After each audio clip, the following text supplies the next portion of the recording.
¿Cómo están? ¿Qué tal? Espero se encuentran muy bien. Bueno, el día de hoy vamos a ver vamos a hacer un webinar, espero, muy didáctico. El tema principal son los principales cambios tributarios a tener en cuenta para el 2026. Yo he escogido 2 o 3 nada más. No, son como 4, creo. Porque quiero que sea, pues, una capacitación ágil, quiero que sea un webinar donde podamos ver, pues, información interesante. De hecho, espero... A ver, ¿qué pasó? ¿Qué pasó? A ver, esperen un ratito, no sé qué he hecho.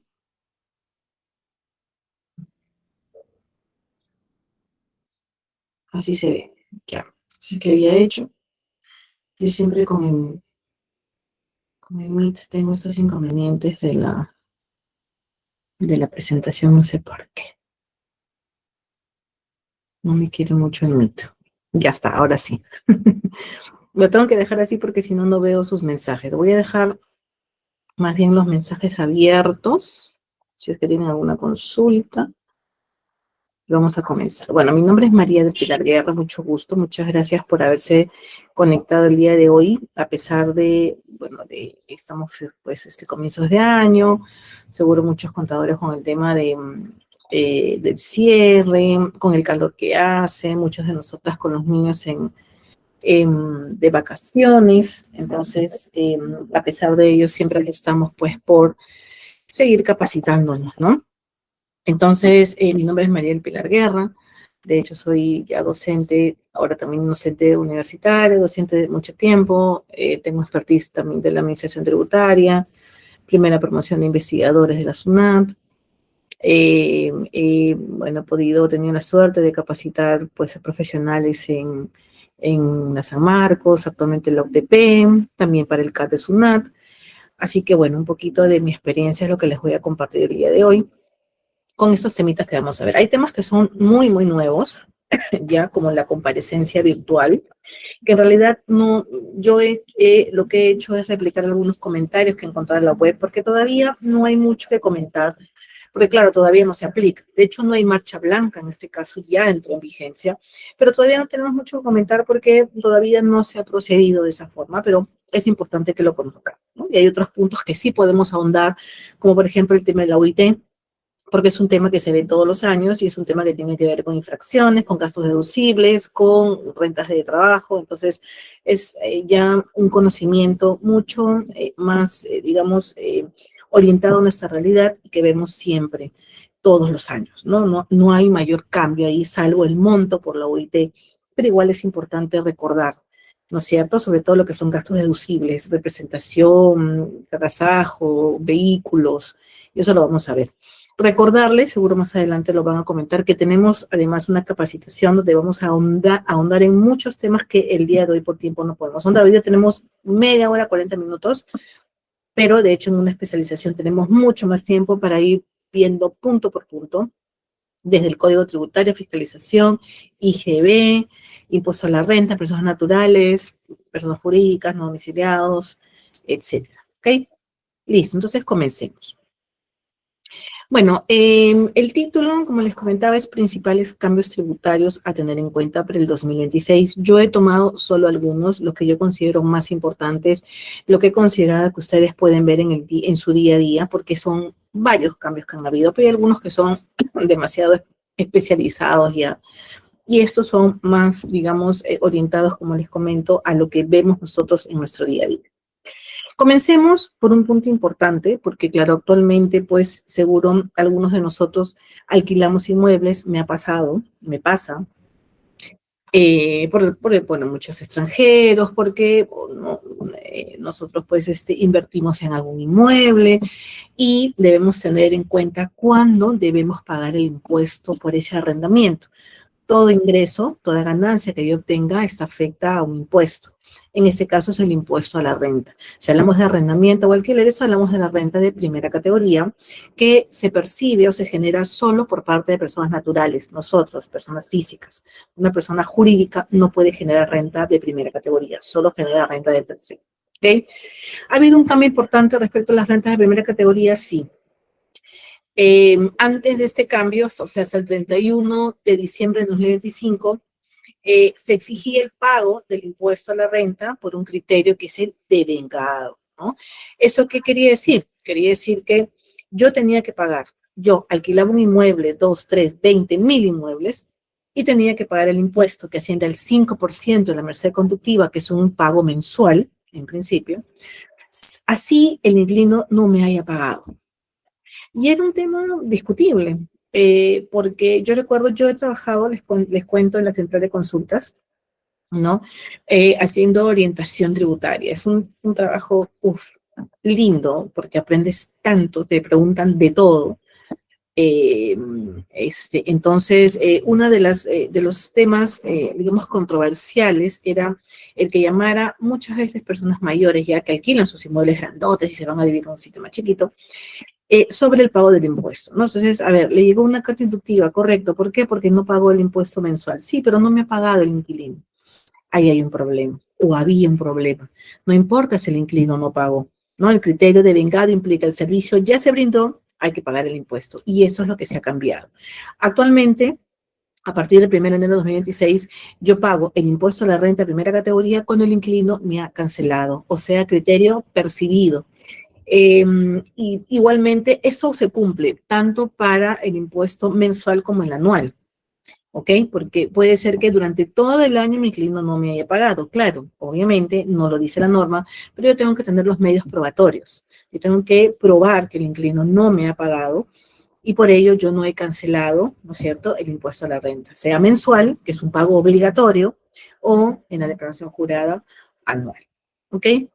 Vamos a ver entonces, hasta el 31 de diciembre, entonces el criterio el devengado, ¿no? Igual a la renta tercera. Recordemos el artículo 57 establece pues que el impuesto a la renta es un impuesto de periodicidad anual, o sea, yo voy a tomar todas mis operaciones de enero a diciembre para poder pagar el impuesto, pero tengo que saber cuándo lo declaro, cuándo me corresponde pagarlo.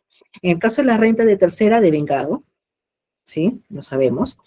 Menos mal que en algún momento con un decreto legislativo se modifique este artículo y ya se establecen las pautas para conocer qué significa devengado en la prestación de servicios, en la venta de bienes, etcétera, porque antes no lo sabíamos, los contadores tenemos que ir pues a una RTF, a la NIF, primero 1018, luego 1015, ahora ya lo tenemos en la norma tributaria. Entonces, renta de tercera, pero también coincidía con la renta en primera, y ahí se abre problema. Actualmente, el cambio importante es que a partir del 2026, las rentas de primera se van a imputar en el ejercicio grabable en que se perciban. Igual sucede con los pagos a cuenta, como ustedes se pueden ver. Artículo 84 de la Ley del Impuesto a la Renta establece cuándo yo debo pagar o debo hacer efectivo mi pago a cuenta mes a mes. Antes era en base a lo devengado, no importa si el inquilino no me pagó, y ahora es en base a lo percibido, dice claramente, ¿no? Utilizando para esos efectos el recibo por arrendamiento que apruebe SUNAT y que el locador obtiene con ocasión del pago realizado, percibido, ¿ok? Entonces, ¿qué es la renta de primera? Vamos a recordar rápidamente. Renta de primera es aquella renta que genera una persona natural, física como nosotros, cuando alquila o arrienda o subarrienda un inmueble, ¿no? Las personas naturales podemos generar diferentes tipos de renta, todas en realidad. Pero las que tienen que ver como rentas de persona ya natural, naturalísima, nosotros, física, son las de primera categoría, arrendamiento, como es lo que estamos viendo. Las de segunda categoría, que es por otras rentas de capital, cuando, por ejemplo, vendo un inmueble, cuando vendo acciones, cuando presto dinero, ¿no es cierto? Y las rentas del trabajo, que son las rentas por nuestro trabajo personal, ya sea en forma independiente, si yo emito recibo por honorario, o dependiente, en el caso que perciba renta de quinta categoría, que finalmente viene a ser pues rentas del trabajo, ¿cierto? Entonces, hasta diciembre de 2025 teníamos este inconveniente, esta incongruencia en teoría, ¿no? Todas las rentas de personas naturales se imputaban, se reconocían, se pagaban con el criterio de lo percibido, que era lo lógico, ¿no? En el caso de la primera categoría, no, ahí venía, digamos, la confusión, ¿por qué devengado? ¿No? Me comentaban los contribuyentes, pero doctora, me decían, no sé por qué, de las malas artes, no sé, de las artes oscuras, soy contadora, doctora, bueno. doctora, ¿por qué tenemos que pagar un impuesto si a mí el inquilino no me ha pagado, ¿no? Y bueno, y tenía, digamos, un poco de razón, un poco el criterio era, oye, cuando yo percibo el ingreso, que es mi ganancia finalmente, es cuando yo tengo derecho a declarar. Tenía bastante sentido hasta que en algún momento ya la SUNAT le puso un radar, ¿no? A este criterio, a esta problemática. Y justamente en el 2023 es que se publica un proyecto de ley estableciendo esta problemática, ¿no? Se pretende, dice, ser aplicado obligatoriamente a todas las rentas de primera categoría el criterio de lo percibido. Y recién ahora, después de un tiempo, porque bueno, los proyectos de ley a veces resulta que se convierten en una ley rápidamente, en otras no. Por ejemplo, ustedes saben que actualmente tenemos algunos regímenes, ¿no? Régimen general, especial, NIPE tributario y nuevo RUS.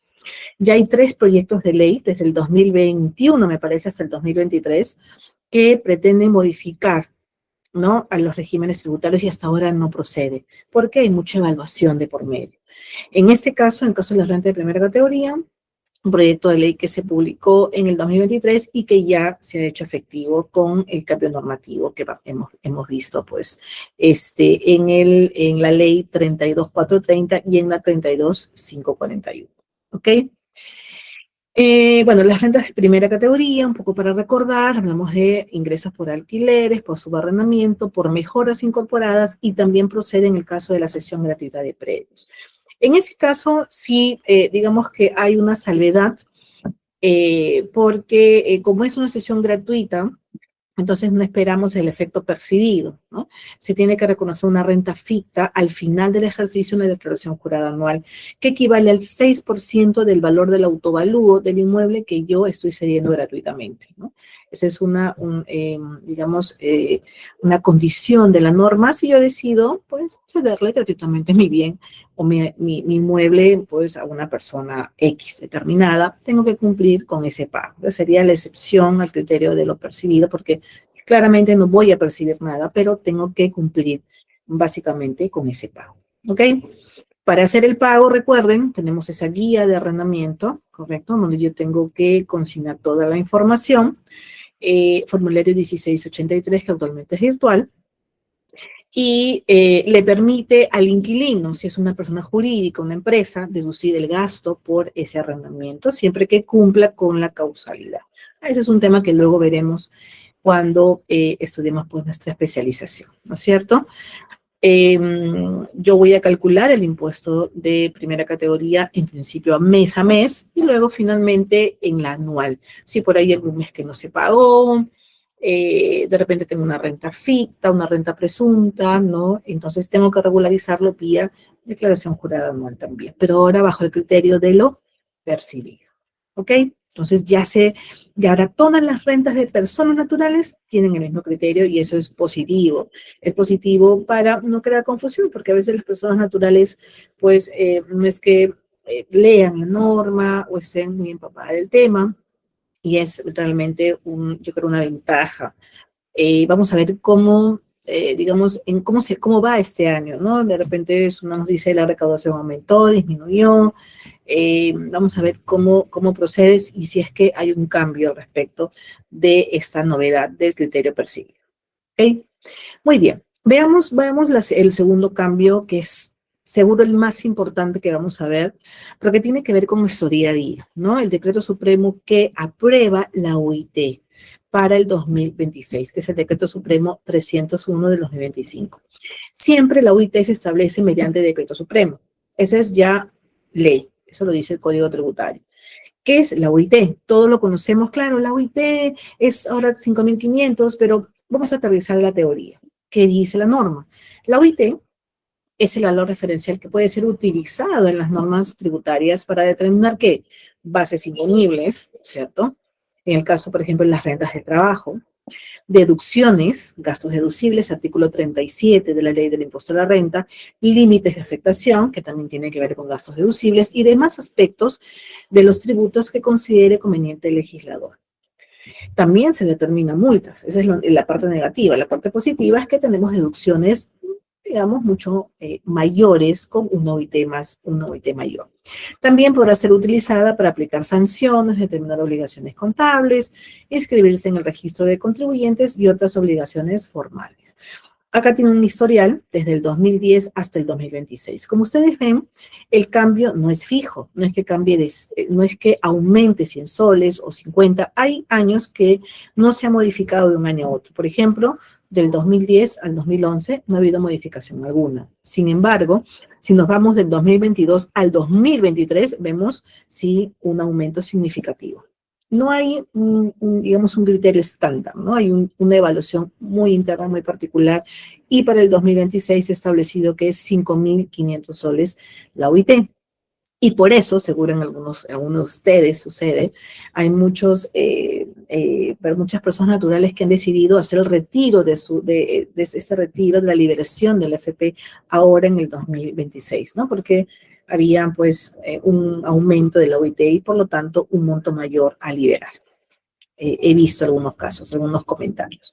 Vamos a ver entonces cómo influye el cambio de la OIT. Ahí tienen ustedes una referencia. Esta información la he sacado de la misma página web de SUNAT. Tenemos desde el 2010 al 2026 el monto que se estableció y claro está la base legal. Tenemos las infracciones tributarias, que es lo que todos los contadores, ¿no? Le corremos, digamos, ¿no? Entonces, es importante establecer cuándo se tipifica la infracción, sí, cuando es respecto a la OIT. ¿Por qué? Por ejemplo, veamos la primera infracción.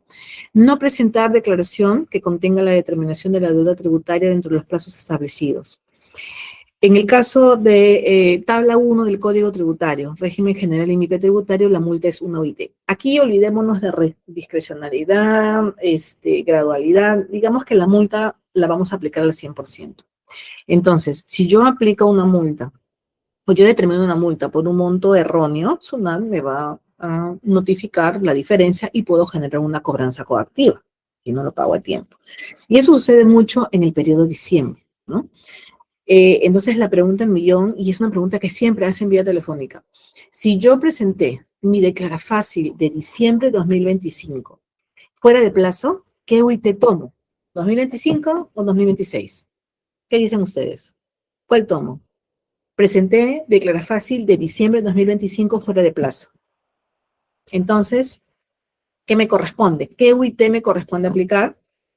Ah, me están respondiendo muy bien. Celia dice 2025, excelente. Aquí, por si acaso, en mis clases, ninguna respuesta, está mal planteada. Todas las respuestas, siendo un tema tributario, se pueden discutir. Así que ustedes láncense con lo que piensan, es muy importante.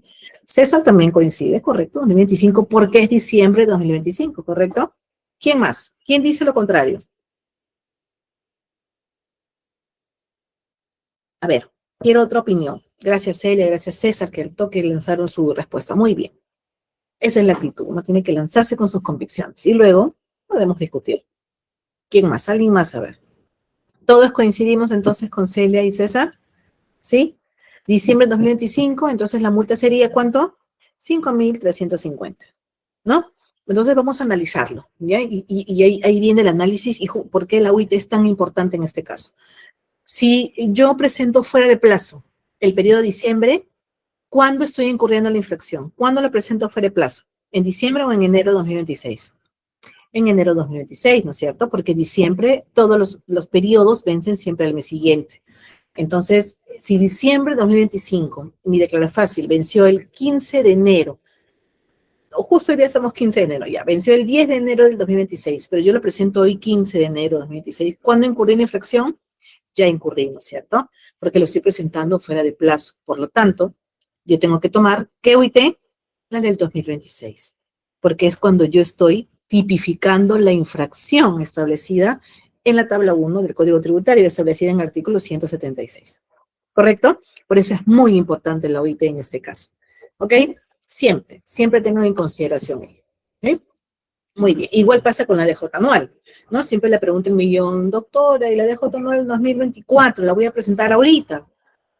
Ya, correcto. ¿Qué OIT tomo? Tomo la OIT del 2025, porque el impuesto a la renta del 2024 yo tengo para presentarlo en el 2025 hasta cierto plazo.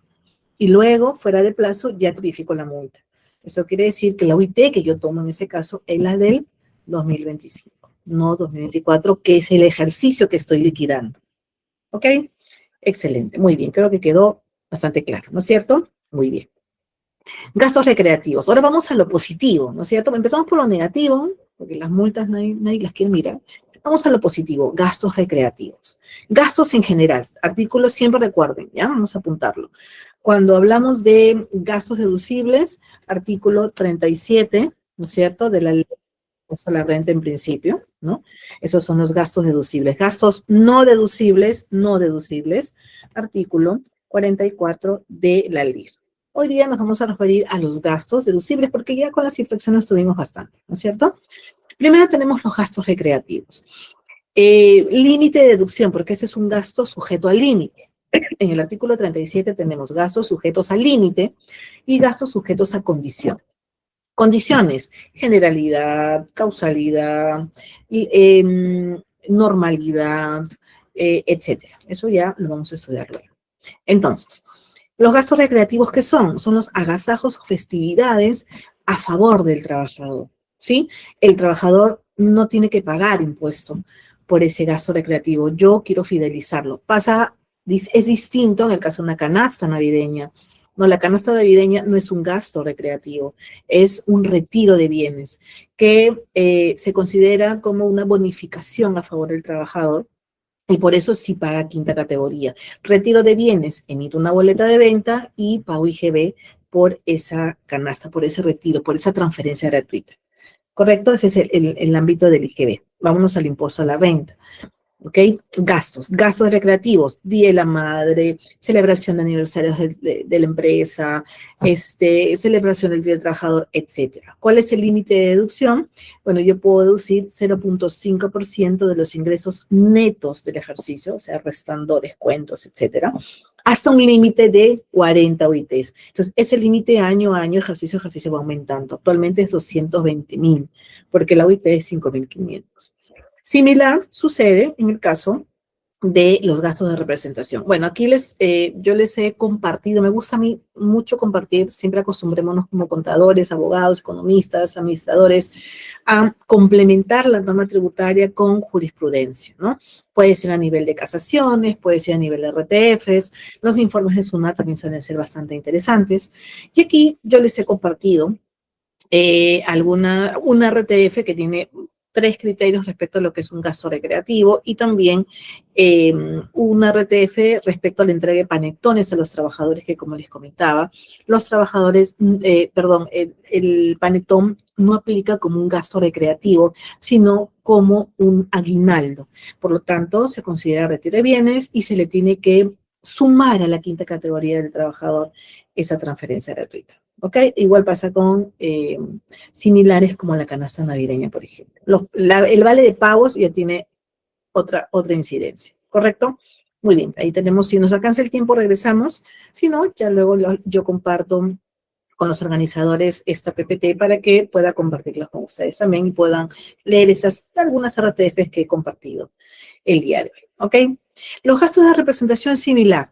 Solo que en el caso de los gastos de representación tenemos el 0.5% de los ingresos brutos del ejercicio, o sea, sin descontar nada, y el límite es el mismo, 40 UITs como máximo, 220.000. ¿Qué sucede con los gastos de representación? Que tienen que estar bien sustentados. Si hablamos de una invitación a un restaurante, por ejemplo, porque el gasto de representación, ¿qué es? Es esos gastos que efectúa la empresa para ser representado fuera de sus oficinas, locales o establecimientos, y aquellos destinados a presentar una imagen que permita mejorar su posición en el mercado, incluidos obsequios o agasajos a clientes, que eso es lo más común. Entonces, tienen que cumplir con la causalidad, con el devengo, los límites fijados que vemos ahí. Cuando se trata de gastos de representación, hay que tener mucho cuidado. Yo tengo que sustentar todo, desde el inicio, desde la comunicación inicial, para qué yo me reuní con el cliente, dónde se reunió, los días. Miren, eso uno me puede cuestionar, ¿no? Si yo me reúno un sábado en la noche, un domingo en la noche, en un bar, probablemente no sea un gasto de representación, sino un gasto personal. Tener mucho cuidado con los gastos de representación y los límites. El límite es importante, pero también el sustentar el gasto también es muy importante, ¿ok? No se considera gasto de representación, gastos de viaje y los gastos de propaganda, ¿ok? Muy bien. Otros gastos que también tienen que ver con la OIT son los gastos de vehículos automotores. En el caso de los gastos de vehículos automotores, yo considero que es uno de los gastos más complicados de determinar, porque hay muchas aristas respecto a ese tipo de gasto, ¿no? Y aquí se los he compartido. Cuando yo tengo gastos de vehículos automotores de estas categorías, ¿no? Entonces tengo tres límites que ver. El número máximo de vehículos, ¿correcto? El costo de adquisición, que no puede superar las 26 UITs, y el importe máximo de gastos de gasto deducible, que es un porcentaje que yo determino en base a esta información. No lo vamos a ver todo en concreto, pero sí la parte que tiene que ver con las UIT. Cuando yo hablo de gastos de vehículos, tengo dos tipos de vehículos, tengo que tenerlo claro. Los vehículos que tienen que ver con el negocio, por ejemplo, si soy una empresa de taxis, la flota de taxis. Si soy una empresa, no sé, que se dedica a vender bienes, muebles, entonces el camioncito que tengo para repartir mis muebles, ese tipo de vehículos, siempre que sean de las categorías A2, A3, A4, no hay un límite específico, o sea, de hecho tiene que haber un tema de normalidad, proporcionalidad, pero no tiene un límite cuantitativo porque son propias del giro de la empresa o negocio, así que no hay problema. Sí tengo que tener ahí, pues, obviamente, en base a si mis ingresos son 1 millón, mis gastos de vehículos no pueden ser 5 millones, no hay proporción, tiene que haber proporcionalidad. Donde sí yo tengo que tener un tema o tengo que ver pues el límite cuantitativo es en el caso de aquellos vehículos de categorías A2, A3, A4, B1.3 y B1.4, que son las 4x2 y 4x4, que la empresa compra o adquiere para asignárselos a quién, a la dirección, representación, administración, a la gerencia, a los gerentes, etcétera, ¿no? En ese caso sí yo tengo que tener mucho cuidado, porque sí me pide un límite cuantitativo, ¿no? Tengo que ver mi límite. Entonces, ahí tenemos los tres límites en caso de ese tipo de vehículos. Entonces, ese es, digamos, para un poco reconocer, porque más o menos este cambio normativo se dio en el 2012. Antes del 2012 no tenía estos límites, pero viendo pues que empezaron, bueno, las empresas empezaron a importar muchas camionetas 4x2, 4x4, es que se establece este límite finalmente, ¿no? Pues ahí tenemos las categorías B1, B1.3 y B1.4, que fueron las categorías que efectivamente se incorporaron, y los límites que yo les he comentado, ¿no es cierto? Estos tres límites importantes que debemos tener en cuenta en caso de ese tipo de vehículos. Entonces, si yo soy un perico nacional, seguro voy a tener muchos vehículos porque tengo muchos gerentes, tengo administradores, tengo, ¿no?, que asignar por un tema de estatus, etcétera, de seguridad, pero desde el punto de vista tributario no voy a poder reducir los gastos que tengan que ver con ese tipo de vehículos. ¿Cuántos podré reducir máximo? 5 vehículos. Entonces, el número de gastos relacionados a esos vehículos va en base a mis ingresos y el OIT. Por ejemplo, para que quede más claro, si yo en el 2026 mis ingresos fueron hasta 17 millones, entonces puedo deducir un vehículo que fue adquirido para la dirección, administración, etcétera, para la gerencia, ¿no? Más de 177 millones, 5 vehículos, ¿no? Que puede ser el caso, como les digo, de los pericos nacionales, que ellos suelen tener pues ese tipo de vehículos asignados a la dirección, a la administración, pero que lamentablemente tiene que ver pues desde el más antiguo al más nuevo, cuáles realmente puede afectársele sus gastos para efectos de la determinación del impuesto a la renta. ¿Ok? Interesante, además, acá hay un punto de un informe de SUNAT, porque hemos visto, ustedes ven, aunque es caro todavía, que ya se están importando vehículos eléctricos, ¿no? Entonces hay un informe que dice, bueno, los vehículos eléctricos no están contemplados, pues, en esta regulación, porque esa es la ley de impuesto a la renta es una ley del año 99, 2000, ¿no es cierto? Entonces, interesante también saber eso. ¿no? Entonces, seguro que en el camino, yo me imagino que de acá a unos 2, 3, 5 años, entonces ya se incorporarán también a este límite los vehículos, pues, eléctricos que están ingresando de a poquitos. Dicen que son bastante caros, pero ayudan con el medio ambiente, son mucho más económicos porque digamos que se cargan, ¿no es cierto? No necesitan un combustible, etcétera. Ya veremos más adelante cómo se regula. Y bueno, les comparto este informe del 046-2024 de SUNAT para que tengan un poco de conocimiento al respecto. Muy bien.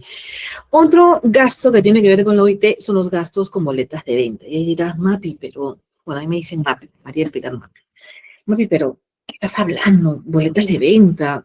No se puede deducir gastos. Bueno, sí se puede deducir gastos con boleta de venta. Pero la condición es, primero, que la boleta de venta haya sido emitido por un contribuyente que pertenezca al nuevo RUS, ¿ok? Y que yo vea el límite establecido en la norma, que es lo que vamos a ver actualmente, ¿no es cierto? Dice, podrán ser deducibles como gasto, solo gasto, ¿eh? Gasto-costo, no hay crédito fiscal acá de ninguna manera, no cumplimos con el requisito formal, ¿no? De que el IGB esté desagregado en comprobante de pago, no, no hablamos nada del IGB, acá solamente hablamos de gasto, ¿correcto? Entonces, podrán ser deducibles como gasto o costo aquellos sustentados con boleta de venta o tickets que no otorgan dicho derecho, emitidos solo por contribuyentes que pertenezcan al nuevo RUS, y lo resalto, porque siempre ha sido una duda también, hasta el límite del 6%, ¿ok? De los montos acreditados mediante comprobantes de pago que otorgan derecho a deducir gasto-costo y que se encuentren anotados en el registro de compras, ojo, ¿ok? Dicho límite tiene además un tope, y ahí viene el AUIT. No podrá superar en el ejercicio gravable las 200 UITs, que en ese ejercicio sería 1.100.000, ¿no? Entonces tenemos un ejemplo. Digamos que yo tengo total boletas de venta, 1.450.000, porque soy una gran empresa. Tengo boletas de venta emitidas por contribuyentes del nuevo RUS, 1.200.000. Y boletas de venta de otros regímenes, puede ser general, MIPE tributario, régimen especial, 250.000. No tengo nada que hacer con esas boletas. Automáticamente las pongo a un costado porque no las voy a poder reducir. ¿Ok? Entonces, vamos a ver el cálculo. Tenemos que, tengo comprobantes de pago, el primer requisito. Tengo 30 millones, ¿no es cierto?, en comprobantes de pago anotados en el registro de compras que otorgan derecho a deducir costo y o gasto. Y disculpen por todo. ¿No? 6% de 30 millones, 1.800.000. Pero tengo un límite, un segundo límite, ¿no es cierto? Que ese 6% no puede ser más de 1.100.000.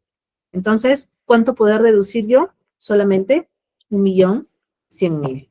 Por lo tanto, tendré un monto no deducible de boletas de venta del nuevo RUS de 100.000 más los 250.000 de las boletas de venta de otros regímenes. Finalmente tengo 350.000, pero digamos que he salvado, ¿no? He salvado casi 1.100.000 de gastos por boletas de venta. ¿Ok? Esta disposición está establecida casi al final del artículo 37 de la Ley del Impuesto a la Renta, y por eso es que aquí se los he anotado. Creo que se había fijado. Ahí tienen ustedes ese dato muy importante. Sobre todo si vemos temas tributarios, conocer al revés y al derecho el artículo 37 y el 44 también. ¿Ok? Que además son artículos que nosotros desglosamos así, casi a su mínima expresión en la especialización que hacemos, de hecho, aquí, Dios mediante. Muy bien. Ahora, también tiene que ver con la OIT, ¿no es cierto? La contabilidad de costos. No todas las empresas tienen obligación de llevar contabilidad de costos. De hecho, hay una RTF de observancia obligatoria que indica que las empresas que brindan servicios no están en esa obligación. Y tiene una particularidad, ¿no? Porque tiene que ver con los ingresos que yo haya generado, ¿no? Si soy una empresa comercial, una empresa pues que se dedica a la producción y estoy obligado a llevar esa contabilidad de costos según el reglamento de la Ley del Impuesto a la Renta, lo haré en base a mis ingresos, ¿no? La contabilidad de costos completa implica registro de costos, inventario permanente en unidades físicas y registro de inventario permanente valorizado.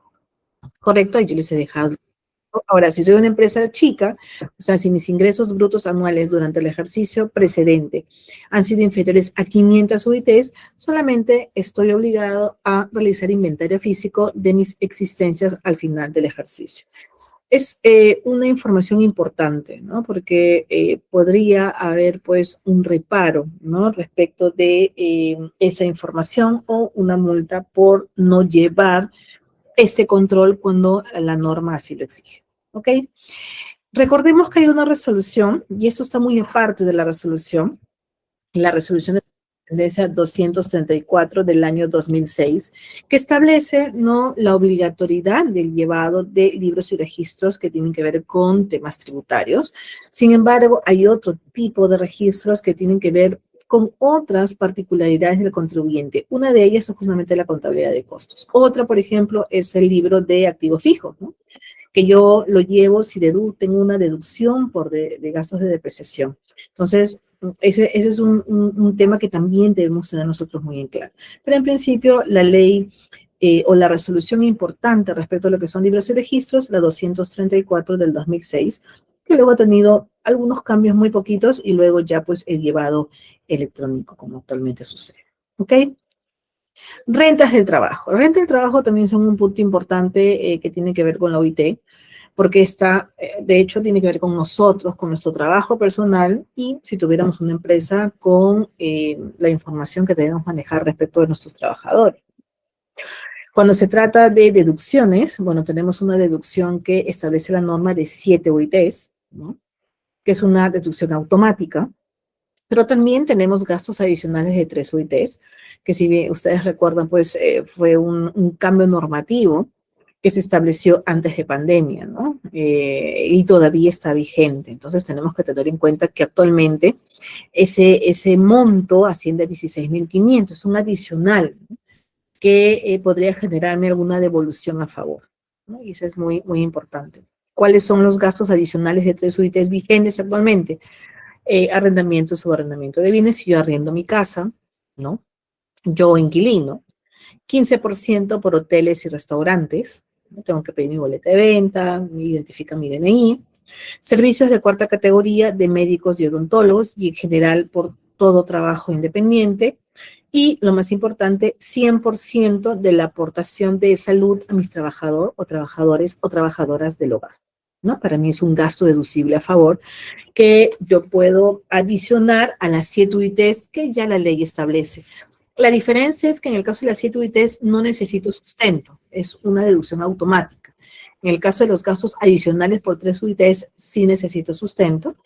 Toda la información al respecto está en la página web de SUNAT. Justamente aquí les he compartido el link para que puedan acceder y puedan ver pues cuáles son las condiciones, requisitos para poder acceder a esas 3 UITs adicionales, ¿no? Siempre está de más conocer. En mi caso, por ejemplo, yo genero devolución todos los años. Gano muy poquito, tengo una deducción muy fuerte. Además, también siempre que voy a un restaurante, solicito boleta de venta electrónica identificando mi DNI para poder acceder pues a esas gastos adicionales de 3 UITs, que solo aplica en el caso de las rentas de trabajo, cuarta o quinta o cuarta y quinta rentas de trabajo finalmente, y la deducción se da en forma anual. ¿Ok?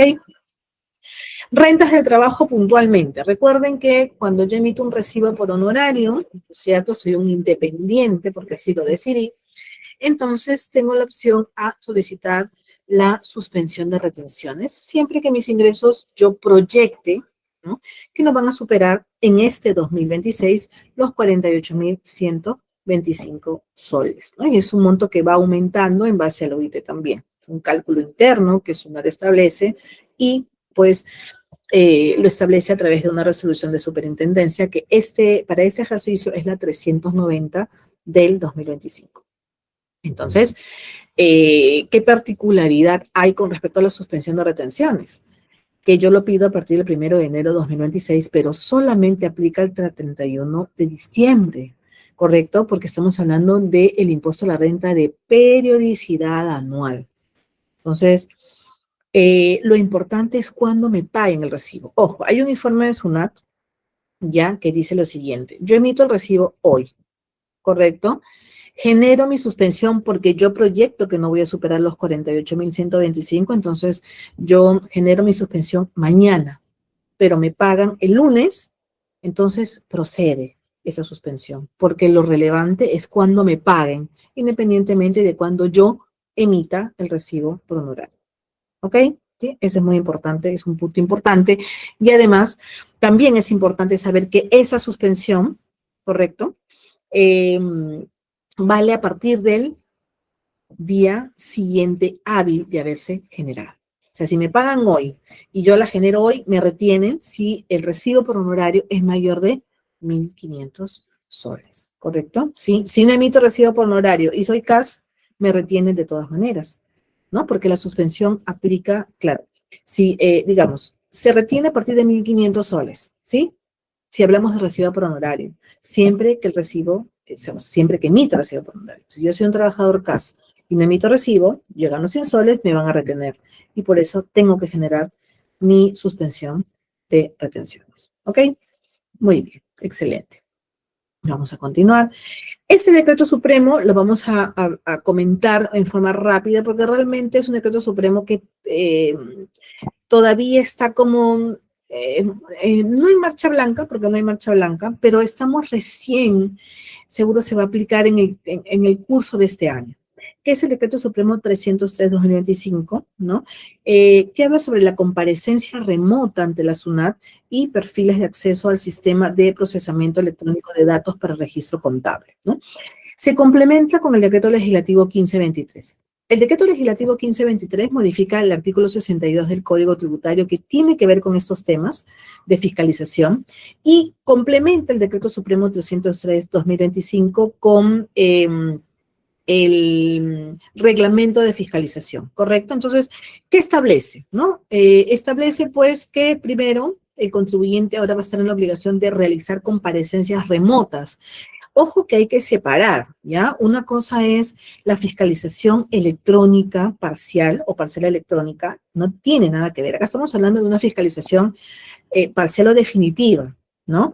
Las condiciones no cambian, lo que cambia es la forma de llevar a cabo la fiscalización, que ahora se hará en forma remota.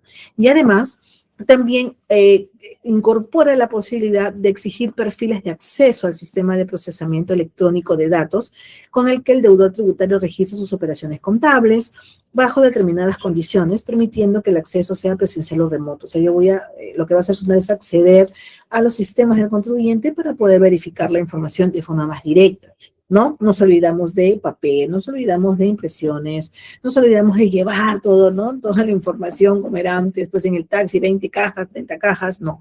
Ahora, digamos que yo considero que SUNAT lo que quiere es que tener la información lo más transparente posible y aprovechar pues justamente el tema pues electrónico, los libros electrónicos, el CIR en algún momento, la facturación electrónica, para poder generar de alguna forma menos costo al contribuyente, porque claro, movilizarse con toda la información ya era pagar taxi, a veces seguridad, etcétera. Entonces, yo creo que tiene su punto positivo también, más que no solamente verlo desde el punto de vista de que SUNAT va a ser rígido con la información, sino que para nosotros como contribuyentes es positivo en tema de costo y en tema también de transparencia, ¿no?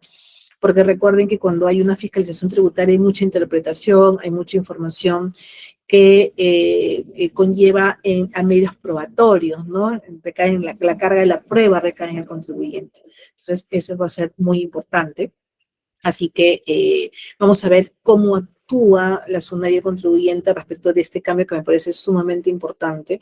El decreto legislativo, miren, se publicó ya en el 2022, ¿no? Sin embargo, ha costado un tiempo en poder reglamentar esa información y modificar el reglamento de fiscalización y ya entró en vigencia ahora a fines del 2025. Vamos a ver cómo va pues esta nueva disposición, que me parece bastante interesante. Y finalmente, no menos importante, la ley 32335, que dice, SUNAT, ahora tienes que capacitarme. Excelente. Y ahí por ahí seguro me ven a mí capacitando también. Capacitándolos a ustedes. Dice, ley que modifica el decreto legislativo 816 del Código Tributario a fin de establecer cursos de capacitación como medida preventiva para las microempresas en el marco de la potestad sancionadora de la SUNAT. Excelente. Me parece una disposición muy positiva, porque yo siempre he considerado que el contribuyente, salvo algunas excepciones, no es que quiera, dice, echa la ley y echa la trampa. No. Sucede que falta mucha capacitación porque no tenemos tiempo, ¿no? Como empresarios hay que ver los bienes, la importación, a los trabajadores, etcétera. Y a veces no tenemos mucho tiempo de capacitarnos, pero el tema tributario lo amerita, ¿no? El tema tributario, tanto contable, más tributario que contable, porque el contable no hay sanciones, ¿no? Pero de todas maneras, mis estados financieros contables conllevan al tributario, pero el tributario de hecho sí tiene una sanción establecida en el Código Tributario, y es importante que conozcamos la información, conozcamos de requisitos formales, sustanciales, etcétera. Muy importante. Entonces, sabemos lo que es una infracción, es el acto, ¿no es cierto? Es toda acción u omisión que importe la violación de normas tributarias desde el punto de vista administrativo, porque SUNAT no manda a la cárcel a nadie. SUNAT solo puede aplicar sanciones administrativas. La sanción es la consecuencia, ¿no es cierto? La sanción es la consecuencia de haber tipificado una infracción porque omití algo, ¿no? O simplemente, pues, violé alguna norma tributaria, pero siempre desde el ámbito administrativo. Muy importante que tengan en cuenta que las sanciones por su naturaleza personal no son transmisibles, ni a herederos ni a legatarios. ¿Ok? Muy bien. Entonces, tenemos tipos de sanciones, multas, comisos, bueno, cierre temporal de establecimientos, inhabilito boleta, internamiento de vehículo y pegado de carteles y letreros, que es preventivo.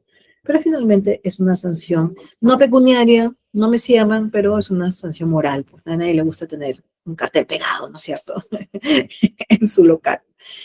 Entonces, ¿qué establece ahora este cambio? Que dice, también procede la exigencia obligatoria de asistencia a cursos de capacitación como medida preventiva en los supuestos y con las condiciones establecidas en el artículo 180 del Código Tributario, ¿no? Que establece, pues, cómo yo determino las sanciones, etcétera.